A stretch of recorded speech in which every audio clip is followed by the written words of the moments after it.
Hello, everyone.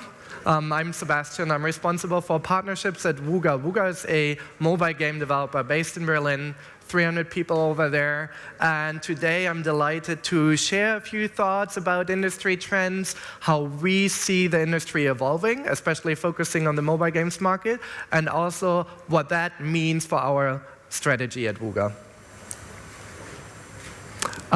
That is probably not coming as a surprise for you. There are thousands of new mobile games launching every single day, week, month. I think Pocket Gamer shared an interesting chart on their website about how that is developing over time. And as you can see, there are hundreds and thousands of games out there, which means like we are in a really competitive market and also a very mature market. If you look at the top grossing charts and the revenue distribution, you actually see, and that is probably also not a surprise, that the top ranks are getting the majority of the revenue there. The top developers earning millions of millions are highly profitable, while it's getting harder and harder for the long tail to actually develop a profitable game, also considering that production costs are going up. We believe that this will be even more extreme in the future, which means like the revenue concentration at the top will become even stronger, while it will be much harder for newcomers to enter the market and to be profitable in that space. There's still a bunch of mid-sized game developers in there where we have to see over the next coming month and years how they will develop. Also, we consider Wooga in one of these mid-sized categories there.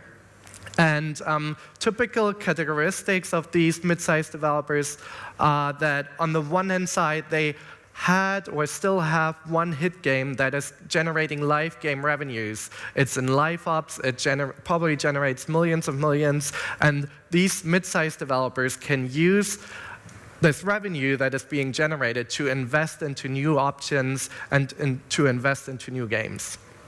So how does that translate for Wooga, and how do we see the market is evolving?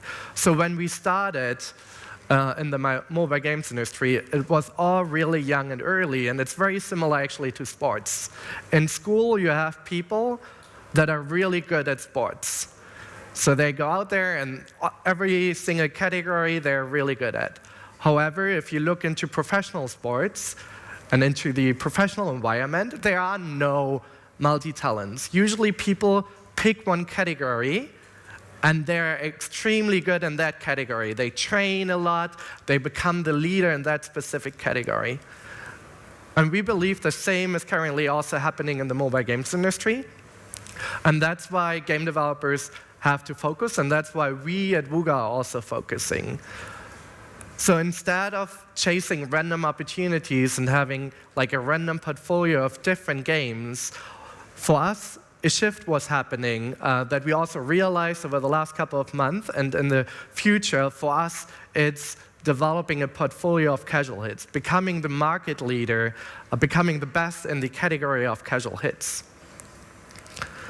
So what we want to do is develop a network of casual games. We want to develop, on the one hand side, a loyal player base of people who understand the brand values of Wooga, who understand the quality of Wooga games, build up genre expertise, and bringing the games to a next level of innovation in the casual space.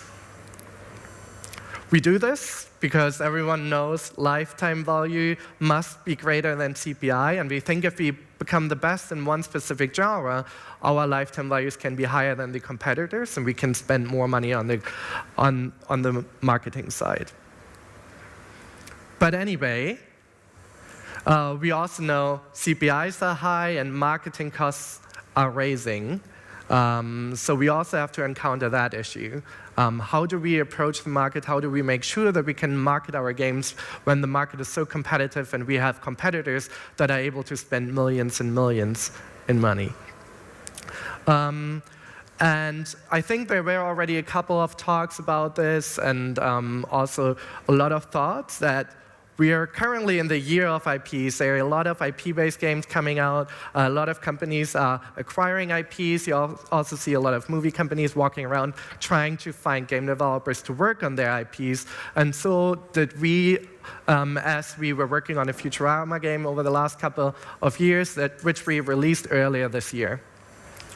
But if you look into the approach of developing IP-based games, you also have to consider that you have every single IP and every single license has a lot of fans, but what is the actual overlap of these fans with, for example, if you develop a builder game with builder games, and how many of these people are playing Match 3 games? It's actually not rocket science, although sometimes people forget. Even for our Futurama game, we tried to make some estimation. There's a fan base of 30 million fans on Facebook. How many of these fans would potentially enjoy a Match 3 game? How many would enjoy a builder game?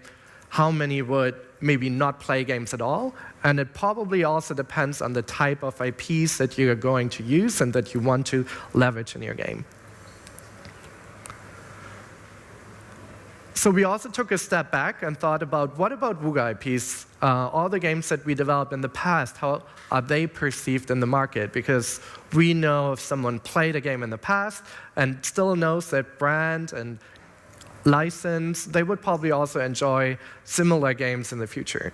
For example, we looked into Bubble Island. It was our second game back in the days when Facebook was still really big, was being played by more than 95 million people. We got on Facebook 9 million likes for that brand, and it hasn't been touched since 2010. So we did some brand awareness surveys and also recognized that, for example, Bubble Island and this audience is really, a lot of people know that brand and are really engaged still with Bubble Island, and there are still a lot of daily active players on Facebook who enjoy that game. So we took that chance.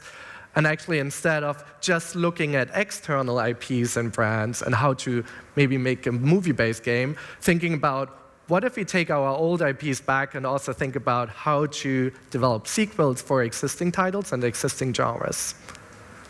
And this is how we came up with one of our new games that is being launched in October, which is a sequel of Bubble Island 2 World Tour, where we basically took the time and the chances to understand how bubble shooters work and the genre works, but then bringing it to the next level of innovation by changing actually some tiny things in the core mechanic, which makes it very interesting and makes it a lot of more fun also to play on mobile devices.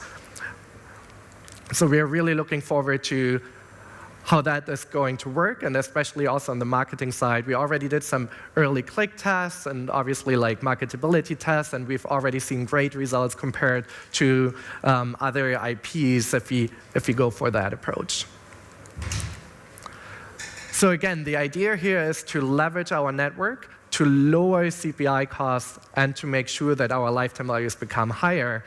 Because as you all know, especially in the casual space, lifetime values are generally lower compared to mid-core titles. This also means that we changed the way how we approach marketing in general.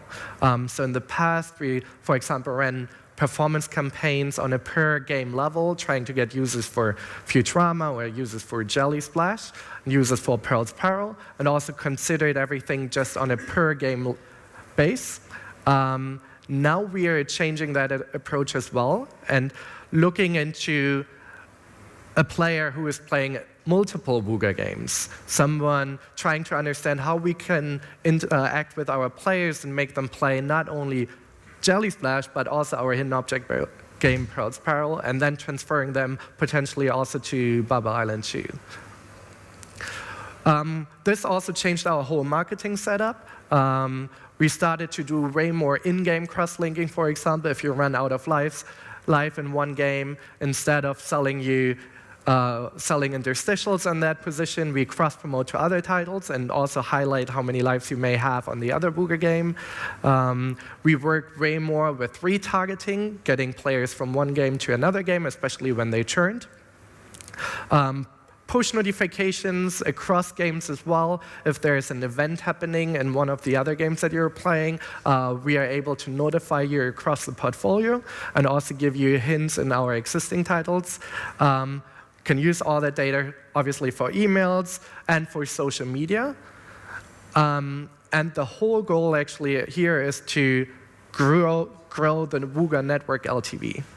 So instead of calculating and predicting the LTV on a per game level, our goal here is to go one step further and calculate a Wooga network lifetime value of a player. So we want to understand how much is a single user not only spending on one title, but across our portfolio, redirecting them, but also attributing the revenue to then being able to spend more on the marketing side. We do this because we want to build this network of casual games. We believe that by becoming the best in one specific category, we can compete in this very competitive market, not only by building up this genre expertise, but also by building up this loyal player base, by activating our brand, playing way more with our Wooga values to make us more successful and stronger in this market. And with that, I'd be happy to take your questions as well. Wow, thank you very much.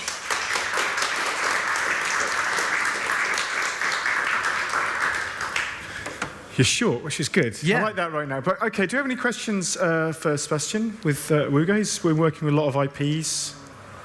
Just sitting there looking. Do you have any? Oh, there's a man with a question there. Arm in the air. Do you have a lady with a microphone? I'm pretty loud. Go for it. Are you going to show the Bubble Splash? Is it? Bubble Island, yeah. Bubble Island 1 was somebody on Facebook. Are you going to use Facebook again for Bubble Island 2, or are you going to use multiple channels? Very good question. So Bubble Island 2 will be mobile first only, so it will be released simultaneously on iOS and on Google Play. We are currently exploring the option of reactivating our old Facebook user base and bringing it up there as well. Haven't decided yet. So if we would do it, it would be in a later step, not on launch day. We are currently exploring options, also with Unity Web Player, where WebGL export and things like that. We're considering seriously also bringing it over again. Yeah. You said that you are calculating network LTV. How much? Can you say any numbers? How much that's on top of the individual game LTV, and then how you make sure that you calculate it only once and not another? Yeah, that's actually one of the biggest projects that we currently just started. So for us right now, it's more about at the current step, it's combining the different LTVs that one specific user has across the games. So we make sure that we identify users across titles and then calculating the lifetime value. The whole attribution part is still work in progress, and our analytics team is very much focusing on that, also making sure that we use the right sources and also understanding when to, for example, cross-promote a new title to a user without cannibalizing existing lifetime values, right? So it's still work in progress, so that's why I can't really share numbers, but it's one of the biggest projects actually for the upcoming month for our analytics team.